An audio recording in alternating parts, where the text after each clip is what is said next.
Healthcare authorities in Israel allegedly use a racist policy against women of color to reduce the number of their babies. Israeli women's groups say government centers prescribe long-term birth control drugs to women of color. Medical centers use the contraceptive Depo-Provera as a birth control method. A recent report says 57% of Depo-Provera users in Israel are women of color, while they make up less than 2% of the total population. Reports show people of color in Israel face widespread discrimination in work, housing and education. Randy Short with the Dignity, Human Rights and Peace Organization is with me now via Skype from Washington. Let's get his thoughts on the situation there. Mr. Short, thank you very much for being with us. Of course, we have been hearing recently a lot of reports coming about the situation of African Americans or black people who are living in Israel. What can you tell us about the situation they're facing and how basically threatening it is? Well, the situation is that you've got a contradiction. You have people, the Ashkenazi, who are descendants of the Khazars who dominate Israel, who were converts to Judaism, and at the same time you have people who are the original descendants of the people who lived in Palestine, who live in Ethiopia and other places, trying to return to Israel. And so you have basically a racist mythological concept of who and what a Jew is in control, and persons who actually are what Jews are, who are subordinate. They're trying to reach Israel, and Israel in some ways opened up its citizenship to Africans to counter the attacks that they got for supporting the Nazi South African apartheid regime. So they have more or less outlived their usefulness to Israel, to deflecting all the allegations that it had supported racism and brutality against people in South Africa. After all, we need to remember that Israel was established following the Holocaust, and there's been this big push to make certain that they got this land and other things because they had been persecuted everywhere, more or less based on moral suasion. So Israel faces the challenge that it needs to show that it's a moral nation on a certain level to exist, because it was created as a homeland for Jews.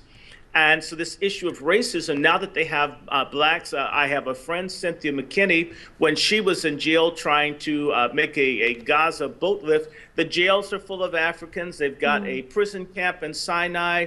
There were riots last year. You have people like Avigdor Lieberman, who's disgraced himself, but you have very racist people in the Knesset who hate blacks, who hate Africans, and many people are not aware, but one of the greatest Jewish scholars, Maimonides, felt that people who are black were essentially apes or just above monkeys. This is the most revered person in modern Judaism, doesn't even see blacks as humans. So can you imagine that? And he wrote it down. They can get mad at me, but I think it's a guide for the perplexed. If people read that, so if some of the guiding people, the ideologies of Zionism, see people as subhuman, then how are they going to treat people once they reach that society? So they're poor, they're homeless, they're discriminated against in terms of how they're paid, or they're put on the front lines to face confrontation with the Palestinians. Right, and Mr. Short, if I could just jump in here quickly because we're short of time.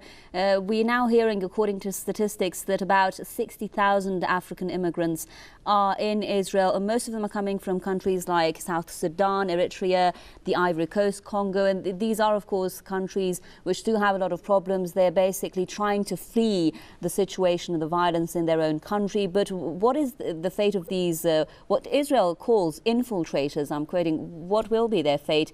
A lot of them are in prison, and a lot of them are waiting to be thrown out of Israel as well. Some of them are getting their organs harvested and other things that are happening to them. But I want to say in Congo, Israel gets the diamonds. A lot of these countries are being looted by Western nations, and Israel is a part of it. And so these people tend to go to the nations that are stealing their wealth, trying to make a living where it's peaceful there. I just want to mention the drug that the people are using is Depo-Provera. It causes cancer, contributes to AIDS and chlamydia and osteoporosis, and it's been illegal in Canada and Europe, but it's being used all over Africa. It's being used on African-American women by the Pfizer Corporation. They know that it kills. They know it sterilizes. They know that it destroys people. And Bill and Melinda Gates are raising almost $3 billion to impose this drug all over Africa. God knows how many women it's going to kill and destroy and sterilize. This is wicked. Right. And Israel's showing that it's no more righteous than any nation that it came into existence to repudiate. Thank you very much. Mr. Randy Short with the Dignity Human Rights and Peace Organization with us there via Skype from Washington.